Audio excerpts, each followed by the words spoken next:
नमस्ते साथियों, मैं ललित कुमार आप सभी का स्वागत करता हूं इस YouTube के डिजिटल प्लेटफॉर्म के माध्यम से। साथियों, आज राजस्थान लाइब्रेरियन ग्रेड 3 के लिए हमें यूनिट नंबर 30 उसके आज हमें मोस्ट जो MCQ हमारी सीरीज चल रही है उनका आज 13वां पार्ट है साथियों। इसमें हम आज हम 35 प्लस क्वेश्चन देखेंगे, ठीक है ना। और फास्ट करेंगे, इसमें कोई एक्सप्लेनेशन रखेंगे का विचार है नहीं, ठीक है ना। थोड़ा समय भी कम है, उसके अनुसार इसको फास्ट क्लास में इंक्लूड करेंगे, ठीक है। स्टार्ट करते हैं जल्दी जल्दी। पहला क्वेश्चन, कोलन क्लासिफिकेशन की कौन सी विशेषता उसे DDC से अलग बनाती है? एन्योर्मेटिव नेचर है, फेसेटेड स्ट्रक्चर है, या फिर डेसिमल एक्सपेंशन है, या फिर अल्फ़ाबेटिकल इंडेक्स है। देखो अल्फ़ाबेटिकल इंडेक्स भी सेम है, एन्योर्मेटिव नेचर है, या फिर डेसिमल एक्सपेंडेशन है। तो देखो जो कोलन क्लासिफिकेशन है उनको DDC से अलग बनाने का उसका है फेसेटेड स्ट्रक्चर, ठीक है ना। पक्षात्मक होने के लिए अलग बनाती मेन तो, ठीक है। बात करते हैं 2 number question, which plan in classification is associated with terminology and naming? वर्गीकरण में किस तत्व का संबंध शब्दावली और नामकरण से होता है? तो देखो यहाँ शब्दावली दे दिया सीधा, तो हम सीधे वर्बल प्लान में चले जाएंगे, ठीक है ना। देखो वर्बल प्लान से हम किसी का नाम तय करते हैं, ठीक है ना। किसका जो वर्ग बनाते हैं ना उनका नाम तय करते हैं, ठीक है ना। वर्बल प्लान में हम किसी का वर्ग का नाम तय करते हैं, ठीक है ना। अगर आइडिया प्लान में देखें तो हम क्लास का एनालिसिस करते हैं, ठीक है ना। वर्ग का निर्माण करते हैं या फिर वर्ग का निर्माण करने का इसमें विचार रहता है, ठीक है ना। एनालिसिस टू या फिर एनालिसिस ऑफ क्लासेज कह सकते हैं, और वर्बल प्लान में कह सकते हैं नेमिंग ऑफ क्लासेज कह सकते हैं। और बाद में जो नोटेशन प्लान है इसमें हम करते हैं अंकन करते हैं, ठीक है ना। चिन्ह निर्धारित करते हैं, मतलब कि कह सकते हैं सिंबल ऑफ क्लासेज, ठीक है ना। वर्गों का चिन्ह निर्धारित करना और वर्गों का नाम निर्धारित करना वर्बल प्लान में, और वर्गों का स्वयं निर्धारित करना आइडिया प्लान में चला जाता है, ठीक है ना। इस प्रकार आप इन चीज़ों तीनों को ध्यान रखें, ठीक है। अगर जो 43 उपसूत्र हैं उनको हम देखें कितने प्लानों में जो कितने धरातल में विभाजित करेगा, विभाजित तो 3 है, अदरवाइज 4 भी आप कह सकते हैं, क्योंकि जो बुक क्लासिफिकेशन है जिसके अंदर 3 हैं वो इंक्लूड कर लेते हैं जो नोटेशनल प्लान होता है हमारा, जिसमें हम कलेक्शन नंबर देखते हैं और विशिष्टता देखते हैं, ठीक है ना। बात करते हैं 3 नंबर क्वेश्चन की। The technique used in a CCC recommended compound and complex subject is called? जो CC में मिश्रित और जटिल विषयों को समाहित करने की तकनीकी क्या कहलाती है? चेन प्रोसीज, फेसेट एनालिसिस, या नोटेशनल सिंथेसिस, या फिर इन्योर्मेटिव कोडिंग? देखो इन्योर्मेटिव कोडिंग तो देखो सीधा है, इन्योर्मेटिव तो CC से मतलब कोई रिलेटेड भी नहीं रखता है, ठीक है। तो इसमें हम देखो फेसेट एनालिसिस, ठीक है ना, बी ऑप्शन करेक्ट हो जाएगा। बात करते हैं 4 number, which canon ensure that notation reflects the same structure across all subjects? कौन सा सिद्धांत ये सुनिश्चित करता है कि सभी विषयों में संकेत समान संरचना को दर्शाएं? कैनन ऑफ सिमेट्री है, या फिर हॉस्पिटलिटी है, या फिर कोएक्सटेंशन है, या फिर कंसिस्टेंसी है? तो याद रहे कि जो कैनन हमारा जो सिमेट्री होता है, ठीक है ना, कैनन ऑफ सिमेट्री वो विषयों में संकेत समान संरचना को दर्शाते हैं, ठीक है ना, सुनिश्चित करता है इन चीज़ों को। बात करते हैं 5 number, in colon classification the symbol stand for which? Colon classification में जो ये सेमी कोलन चिन्ह है वो किसको दर्शाता है? मैंने कल बात की थी PMEST, ठीक है, जिसमें अंदर comma, semi colon, colon, dot और एकल उद्धरण चिन्ह, ठीक है ना। सेमी कोलन की बात है रही तो सेमी कोलन C ऑप्शन हो जाएगा मैटर में, ठीक है ना। ऑप्शन इसके अंदर एनर्जी नहीं होगा, हम पता है एनर्जी में एनर्जी नहीं होगा, ठीक है ना। PMEST जानते हैं हम, comma, semi colon, colon, dot और एकल उद्धरण चिन्ह, ठीक है ना। एनर्जी के लिए कोलन होता है, ठीक है ना, सेमी कोलन नहीं होता है। Ranganathan colon classification belongs to which type of classification system? Ranganathan की जो कोलन क्लासिफिकेशन है वो किस प्रकार की वर्गीकरण प्रणाली है? तो हम जानते हैं सिंथेटिक है, या फिर एन्योर्मेटिव है, या फिर अल्फाबेटिकल है, या फिर हायरार्किकल है। सोचो एक बार किस प्रकार की हो सकती है? तो हमें पता है विश्लेषित है, ठीक है ना, बी ऑप्शन। एन्योर्मेटिव DDC हो जाती है, हायरार्किकल नहीं है, अल्फाबेटिकल भी नहीं है, ठीक है ना।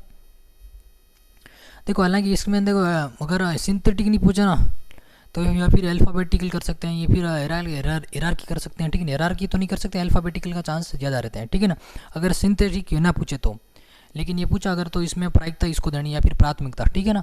और क्वेश्चन को पहली बात करना है, 7 नंबर का question the schedule of colon classification is based on colon classification, ठीक है, सॉरी बेस्ड ऑन, जो कोलन क्लासिफिकेशन का कौन सी अनुसूची किस पर आधारित है, जो सीसी है कि अनुसूची कौन सी पर आधारित है, किस पर आधारित है, ठीक है, डीडीसी की मेन क्लासेज पर है या फिर सब्जेक्ट ऑन्टोलॉजी पर है। देखो यहाँ ऑन्टोलॉजी शब्द आ रहा है, आप मेरे को बताओ ऑन्टोलॉजी क्या है, पहली बात तो कमेंट में इस चीज़ का ज़रूर बताएं, ठीक है ना। आप अगर क्लास को रेगुलर देखते हो तो आपसे निवेदन करूंगा इस क्लास में ऑन्टोलॉजी का अर्थ क्या है वो चीज़ बताएं, या फिर पीएमएसटी फॉर्मूला या फिर चेन इंडेक्सिंग। तो हमें पता है जो अनुसूची किस पर आधारित है, पीएमएसटी पर आधारित है, सीओ हो जाएगा, ठीक है ना। बात करते हैं 8 number, what does the T facet represent PMST. तो हमें पता है टाइम हो जाएगा, ठीक है, बिना समय, थोड़ा समय कम रखेंगे, ज़्यादा समय को, ठीक है ना, ज़्यादा समय नहीं लेंगे, एकदम उचित समय में, सीमित समय में क्लास को कवर करने की कोशिश करें। In which year was the 6th edition of colon classification published. Colon classification का 6वां संस्करण किस वर्ष प्रकाशित हुआ, हमें सबको पता है 63 में, ठीक है ना। Hospitality in array and hospitality in chain refer to, किससे संबंधित है, कैटलॉगिंग स्टैंडर्ड से या फिर निमोनिक्स से या फिर शेड्यूल एक्सपेंशन टेक्निक से या फिर फिलिंग ऑर्डर से है। तो हमें पता है शेड्यूल एक्सपेंस टेक्निक से, ठीक है ना, अनुसूचियों से संबंधित है, ठीक है ना, ये सीसी की बात हो रही है। बात करते हैं 11 नंबर, कोलन क्लासिफिकेशन की कौन सी विशेषता उसे संश्लेषणात्मक प्रणाली बनाती है। Which feature of colon classification makes it A synthetic system. Use of mnemonics है या फिर फिक्स्ड नोटेशन है या फिर कॉम्बिनेशन या फिर डेसिमल कोड्स हैं।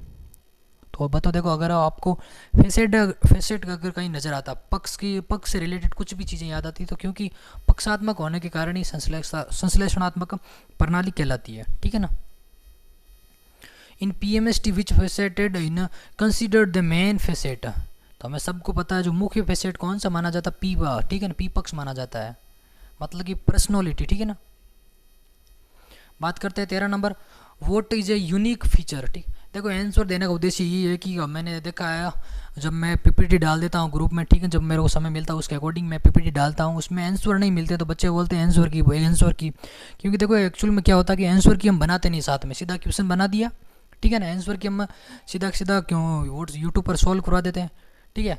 अब बच्चों की रहती है जैसे डिमांड की आंसर की भेजो सर, आंसर की, तो आंसर की हम सबकी बना नहीं सकते अलग अलग पीपीटी, इसीलिए मैंने इन आंसर को साथ में इंक्लूड कर दिया। जब भी आप पीपीटी को भेजो आप उस टाइम इन चीज़ों को सेव कर सकते हो, ठीक है ना। 13 नंबर का क्वेश्चन है, what is a unique feature of notation in CCC compared to DDC, ठीक है ना। जो डीडीसी की तुलना में सीसी में संकेत की कौन सी विशेषता अद्वितीय है। ऑलवेज न्यूमेरिकल्स है, नॉट निमोनिक्स है, प्योरली है डेसिमल, ठीक है, मिक्स, देखो मिक्सड आ गया, ठीक है ना, क्योंकि सीसीसी कैसी है मिक्सड है और डीडीसी कैसी है प्योर नोटेशन है, ठीक है ना, शुद्ध अंकन है, ठीक है ना। बात करते हैं 14 number, in colon classification the process of replacing faceted terms with another due is called. जो कोलन क्लासिफिकेशन है एक फेसेट के अनुपस्थित होने पर दूसरे की बदलने की प्रक्रिया क्या कहलाती है। सुपर इम्पोजिशन है या फिर सब सिचुएशन है या फिर अल्टरनेट से या फिर ट्रांसपोजिशन से। बढ़िया क्वेश्चन है ना, तो याद रखना सब सिचुएशंस कहलाता, बी ऑप्शन इसमें है ना। बात करते हैं 15 नंबर क्वेश्चन की, which type of notation allows insertions of a new subject between extending notations without disturbing the orders. मतलब कि जो ऑर्डर होता है, जो क्रम होता है, उनको बिना बिगाड़े या फिर बिना तोड़े कौन सी संकेत प्रणाली मौजूदा संकेतों के बीच में नए विषय जोड़ने की अनुमति देती है। जो उनका ऑर्डर है, जो उनका क्रम है, जो उनका हायरार्की पद है, उनको बिना बिगाड़े या फिर बिना तोड़े, ठीक है ना। तो प्योर नोटेशन है या फिर हायरार्किकल नोटेशन से या फिर डेसिमल से। ये तो देखो इसमें देखो ये तो स्वयं पर्सन बता रहा है हायरार्की वाला सिस्टम, ठीक है, कि हायरार्की को नहीं तोड़ना चाहिए, तो ये होगा नहीं सीधा डेसिमल नोटेशन या फिर रिलेशन नोटेशन या फिर प्योर नोटेशन। आपके सामने चीज़ें हैं, देखो प्रणाली पूछी पहली बात तो, ठीक है ना, मतलब कि यहाँ वर्गीकरण पद्धति की बात हो रही है फर्स्ट ऑफ तो फिर आप याद रखें सीधा डेसिमल नोटेशन में आप कूद के चले जा सकते हो, या अगर डेसिमल नोटेशन आपको नहीं मिले तो आप प्योर नोटेशन भी लिख सकते हो, ठीक है ना। हालांकि प्योर नोटेशन नहीं सही हो सकता है, क्योंकि अलग चीज़ होगी वो प्योर नोटेशन। नोटेशन दो प्रकार के हैं, प्योर नोटेशन और मिक्स्ड नोटेशन जो भी है। लेकिन प्योर नोटेशन थोड़ा कह सकते हैं इतना फिट नहीं बैठता है। डेसिमल नोटेशन मतलब कि डीडीसी की जो नोटेशन है, डीडीसी का जो अंकन है, उसमें बिना मतलब कि जो नए विषय जोड़ने की अनुमति देती है बिना क्रम को बिगाड़ने के लिए, ठीक है ना। बिना क्रम बिगाड़े नए विषय को आप जोड़ सकते हो, डेसिमल नोटेशन है। क्योंकि नोटेशन अगर प्योर भी हो तो कोई ज़रूरी नहीं है, ठीक है ना, ये चीज़ें उसके अंदर लागू हो। बात करते हैं 16 number question, which canon in classification ensure no two different subject share the same notations. वर्गीकरण में कौन सा सिद्धांत ये सुनिश्चित करता है कि दो एक ही संकेत साझा नहीं करें? कैनन ऑफ कॉन्टेक्स्ट है, या फिर कैनन ऑफ एक्सक्लूसिनेशन, या फिर सिमेट्री, या फिर एडजस्टेबिलिटी है। थोड़ा फास्ट है, ठीक है ना। आप कोशिश करें क्वेश्चन को जल्दी पढ़ लें, ठीक है ना। आपको 2x में देखने की इच्छा मतलब या फिर आपकी ज़रूरत ना पड़ेगी। हम उसी प्रकार इस क्लास को फास्टली या फिर कंप्लीट करने की कोशिश करेंगे, ठीक है ना। तो याद रखें कैनन ऑफ एक्सक्लूसिवनेस, ठीक है ना, B option. 17 number question, in CC with mnemonics और symbols is used to indicate the geographical isolate. CC में जो भौगोलिक आइसोलेट को दर्शाने के लिए कौन सा स्मृति चिन्ह, जी, जेड, ई? ये थोड़ा सा कन्फ्यूजन वाला सवाल, इसको एक बार छोड़ सकते हो, ठीक है ना।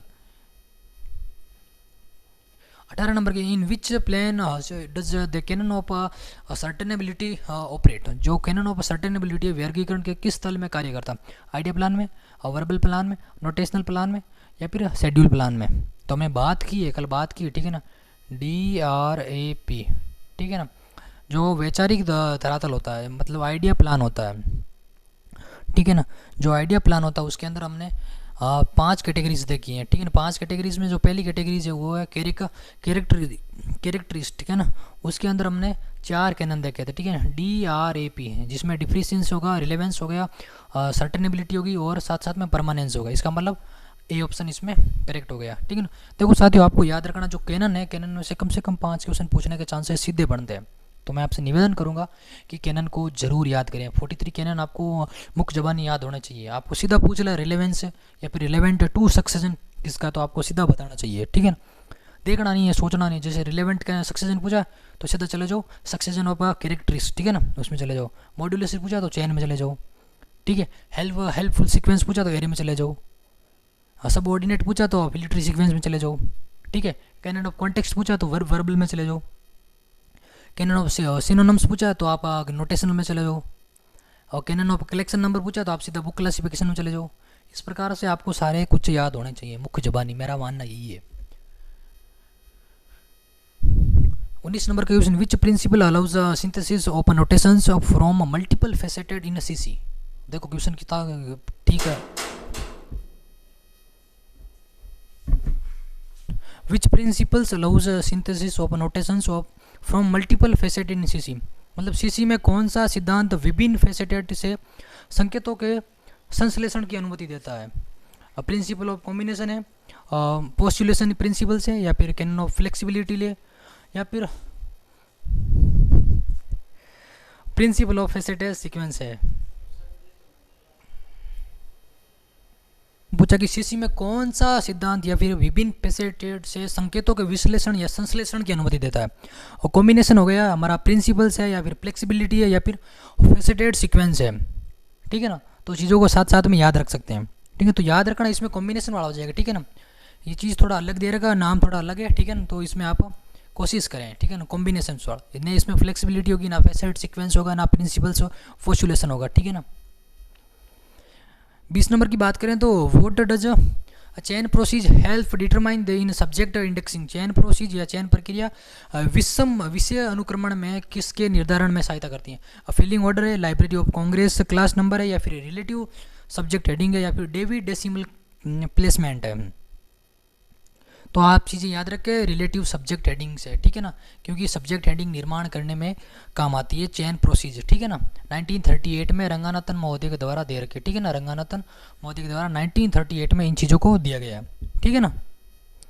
बात करते हैं 21 number question, in DDC which table is used to for geography areas periods and persons. देखो ये सीधा पता चलता है आपको, 7 टेबल याद होनी चाहिए पहली बात। और डीडीसी में भौगोलिक क्षेत्रों, स्थानों और व्यक्तियों के लिए कौन सी सारणी प्रयोग की जाती है? टेबल 2 है, टेबल 3 है, टेबल 4 है और टेबल 5 है। तो सीधा पता होना चाहिए आपको table number 2 geographical historicals area place वगैरह चीज़ों को पर्सन को डिनोट करते हैं। ठीक है, पहली की अगर बात करते हैं स्टैंडर्ड्स सब डिवीजन है। ठीक है, इस प्रकार के आपको 7 टेबल या फिर 6 टेबल जो वर्तमान में 6 टेबल आपको याद होनी चाहिए। अभी मैं आपको टेबल सारी बता सकता था पर अभी हमारे पास समय नहीं है, उस समय को मद्देनजर रखते हुए। ठीक है ना, 22 नंबर का क्वेश्चन हमारे पास है, what does the canon of coextension demand from notational structure. जो कैनन ऑफ को एक्सटेंशन है, ठीक है ना, वो संकेत संरचना से क्या अपेक्षा करता है? इक्वल साइज ऑफ नोटेशन है, 1-to-1 relation with subject extension है, या फिर हेरार्किकल आइडेंटिफिकेशन है, या फिर क्रोनोलॉजिकल रिप्रेजेंटेशन है। तो चीज़ याद रखें, जो 22 नंबर का क्वेश्चन है, कैनन ऑफ को एक्सटेंशन संकेत संरचना से क्या अपेक्षा करता है। ठीक है ना, तो आप चीज़ याद रखें कि जो कैनन ऑफ को एक्सटेंशन है, ठीक है ना, वो इक्वल साइज ऑफ नोटेशन के लिए। ठीक है ना, मतलब कि एक्सटेंशन क्या होता है? विस्तार ही होता है ना। ठीक है ना, मतलब कि इक्वल साइज नोटेशन, जो अंकन है उनका साइज को इक्वल करने के लिए कैनन ऑफ को एक्सटेंशन प्रयोग लिया जाता है या फिर अपेक्षा करता है। इन ऑप्शन में से जो ऑप्शन उपयुक्त होता है वही ऑप्शन सही माना जाता है। ठीक है ना, 1 मिनट, ये गलत कैसे हो रहा है? 1-to-1 relation with subject extension, ये भी ठीक लग रहा है। 1-to-1 रिलेशन विथ सब्जेक्ट है। एक बार इसको ड्रॉप करो है ना, या फिर आप रख सकते हो भी। मेरा थोड़ा आइडिया मुझे बनाया होगा तो सही बनाया होगा। 23 नंबर की बात करते हैं, which canon ensure uniformity in representing related faceted across the schedules. कौन सा सिद्धांत ये सुनिश्चित करता है कि संबंधित फेसेटेड पूरे अनुसूची में समान रूप से प्रस्तुत करता है? देखो, रिलेटिविटी है, सिमेट्री है, निमोनिक्स है, हॉस्पिटलिटी है।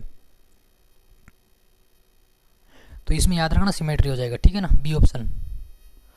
बात करते हैं 24 number question, what is the unique function of the colon.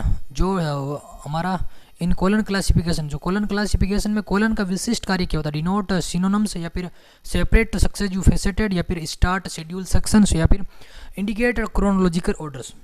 इस बार क्वेश्चन को बढ़िया है। ठीक है, तो याद रखें जो फेसेटेड होता है ना, उनको सेपरेट करता है, जो पक्ष होते हैं उनको सेपरेट करने के लिए होता है। ठीक है ना, बी ऑप्शन इसमें, सक्सेसिव फेसेट। बात करते 25 number, which concept allows notations to represent evolving subject without disturbing the existing sequence. जो कौन सी उदाहरण है संकेतों को विकसित होते विषयों को दर्शाती है, कि दर्शाने की अनुमति देती है, बिना मौजूदा क्रम को बिगाड़े। देखो ये चीज़ें बहुत ही, मतलब कि जो क्रम को, ऑर्डर को बिना तोड़े या बिना टूटे। ठीक है ना, संकेतों को विकसित होते विषय को दर्शाने की अनुमति कौन सा कैनन देता है? इस प्रकार के क्वेश्चन देखो कि काफ़ी, मतलब इसका जो फॉर्मेट देखो क्वेश्चन का किस प्रकार पूछा है। अगर आपने कैनन पूरे नहीं पढ़े हैं उन चीज़ों को एक एक को सही ढंग से, तो आप इन चीज़ों को भी आप भूल सकते हो। तो कोशिश करें एक बार कैनन की हर एक, ज़्यादा नहीं कहूँगा, जैसे कॉन्टेक्स्ट, तो कॉन्टेक्स्ट किससे रिलेटेड है? जैसे कि प्रासंगिकता रिलेटेड है। ठीक है ना, और जैसे हॉस्पिटलिटी है तो किससे रिलेटेड? हेरारकी से, या फिर आपको पता ही है हॉस्पिटलिटी हायरार्की से रिलेटेड ले सकते हो। एडजस्टेबिलिटी है, मतलब इसको आप कर सकते हो एडजस्ट, जो है समायोजन कह सकते हो, या रिलेवेंस आप कह सकते हो, प्रासंगिक कह सकते हो, या फिर समानांतर या सिमिलर। इस प्रकार ज़्यादा नहीं, एक वर्ड का आपको एक दो अर्थ आना चाहिए, ताकि आपके आसपास के जो, या फिर क्वेश्चन का फॉर्मेट है उसके अकॉर्डिंग आप उन अंकन को या फिर कैनन को सही कर सकते हो। ठीक है ना, जो 25 नंबर का क्वेश्चन हमारा बोलता है कि कौन सी अवधारणा या फिर कौन सा कैनन है जो संकेतों को विकसित होते विषयों को दर्शाता है, विषयों को दर्शाने की अनुमति देती है बिना मौजूदा क्रम को बिगाड़े। तो याद रखें इसके अंदर होगा कैनन ऑफ एडजस्टेबिलिटी। ठीक है ना, समायोजन वाला। बात करते हैं 26 number, which mnemonics device in CCC helps recall the order of fundamental categories. जो CCC में कौन सा स्मृति उपकरण मूलभूत श्रेणियों के क्रम को याद रखने में मदद करता है? अब देखो सीधी सी बात है इसमें तो, ठीक है ना, PMST हो गया ना। एक इसमें जो बुक वाला है VS, वो याद रखे। ठीक है ना, एक मिनट,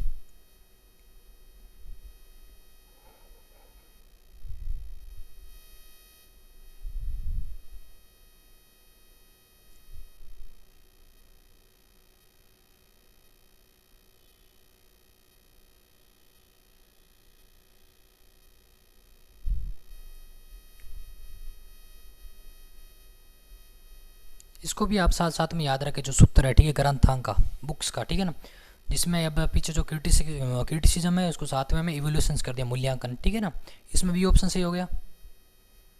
बात करते हैं next 27 number question, which fundamental categories in PMST is considered the main faceted of any subject. जो पीएमएसटी में कौन सी मूलभूत श्रेणी किसी भी विषय की मुख्य फेसेट मानी जाती है?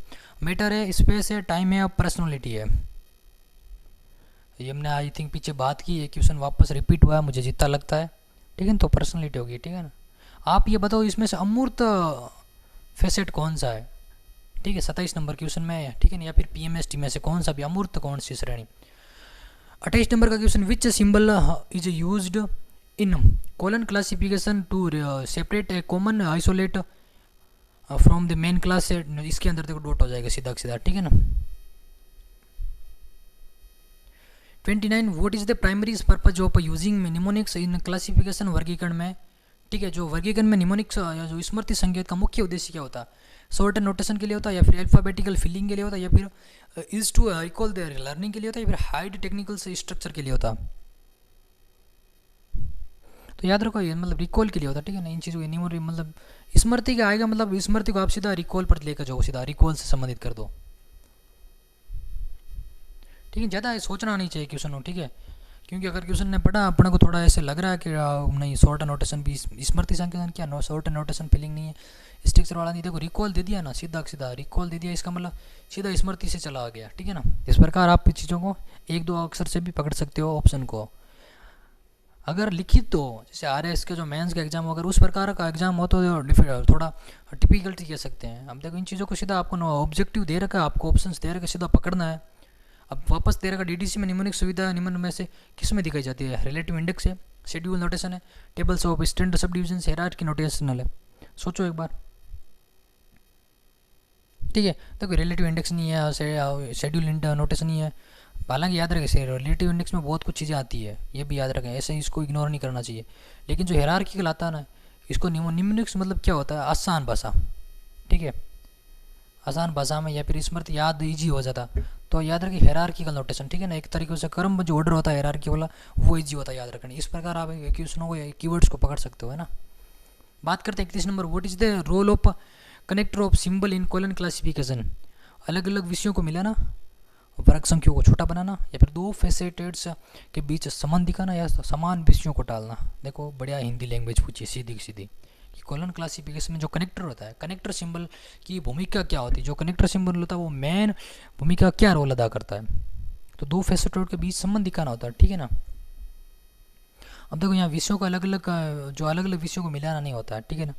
वर्ग संख्या को छोटा बनाना नहीं, भी नहीं, और समान विषयों को टालना नहीं, बिल्कुल सीधा दर्द दिख रहा है इसमें, फेसेटेड आ रहा है, ठीक है, तो इसको सीधा कर सकते हो। बात करते 32 नंबर, विच नोटेशन, ऊपर लिख रहा है देखो, सो रिलेशनशिप बिटवीन टू फेसेटेड, ठीक है ना। 32 number question, which notation system allows the representation of both symbols and compound subject, ठीक है। कौन सी संकेत प्रणाली सरल और मिश्रित दोनों विषयों को दर्शाने की अनुमति देती है? Informative, synthetic, chain, alphabetical. बढ़िया क्वेश्चन पूछा, तो याद रखें सिंथेटिक, ठीक है ना।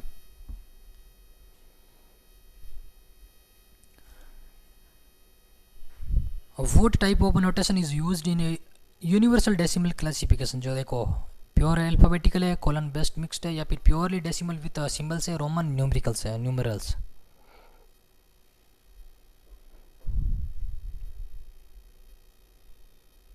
इसमें देखो डेसिमल दे दिया, सीधा इस पर आ जाओ, क्योंकि यूडीसी किस पर आधारित है? डीडीसी पर आधारित है। कौन संस्करण? 5 है संस्करण पर, ठीक है ना। मतलब प्योरली डेसिमल्स विद सिंबल्स, ठीक है ना। आप इस यूडीसी में ऐसे बताओगे, यूडीसी में प्योर शुद्ध अंकन है या फिर मिश्रित अंकन है? अगर इन दोनों में से आपको पूछा जाए तो, क्योंकि यहाँ तो ऑप्शन है, ऑप्शन के अकॉर्डिंग आपको करना पड़ेगा। शुद्ध और मिश्रण में कौन सा होगा? 34 नंबर क्वेश्चन बात करें, in classification theory principle of later in evolution suggest. जो वर्गीकरण में सिद्धांत है लेटर इन इवोल्यूशन का सुझाव, ये कौन क्या सुझाव देता है? सरल विषय पहले आए, या फिर पहले आविष्कार पहले आए, या फिर विकसित विषय पहले आए, या फिर जो क्रोनोलॉजिकल से, या फिर कालानुक्रम क्रम है, जो कालक्रम है वो होना चाहिए। तो याद रखना लेटर इन इवोल्यूशन, विकसित विषय पहले ले आना चाहिए, ठीक है, पहले दिखना चाहिए, ठीक है ना। जैसे आप इतिहास ले लो, ठीक है, है ना, इतिहास, ये जो विकसित विषय है उन चीज़ों को अपने को पहला रखना है ना। ये बोलता है लेटर इन एवोल्यूशंस। अब जैसे विकसित विषय हिस्ट्री है, जो परंपरागत है, जो चलते आ रही सदियों से, ठीक है ना, उन चीज़ों को। क्या हमने सही लिखा? सही लिखा। Developed subject should precede primitive ones, ठीक है, जो पहले विकसित हो रखा है। The canon of relevance applies mainly to which classification plan. अब देखो वापस पूछ लिया रिलेवेंस का। वर्बल प्लान है, आइडिया प्लान है, तो मैंने बात की। आप DRP देखो ये रिलेवेंस आ रहा है। अब आइडिया प्लान में चले जो फर्स्ट कैटेगरी में कैरेक्टरिस्टिक, ठीक है ना, उसमें आइडिया प्लान, ठीक है। धन्यवाद साथियों, आज की क्लास हम यहीं पे समाप्त करते हैं, ठीक है साथियों। आज की हमारी अंतिम क्लास थी।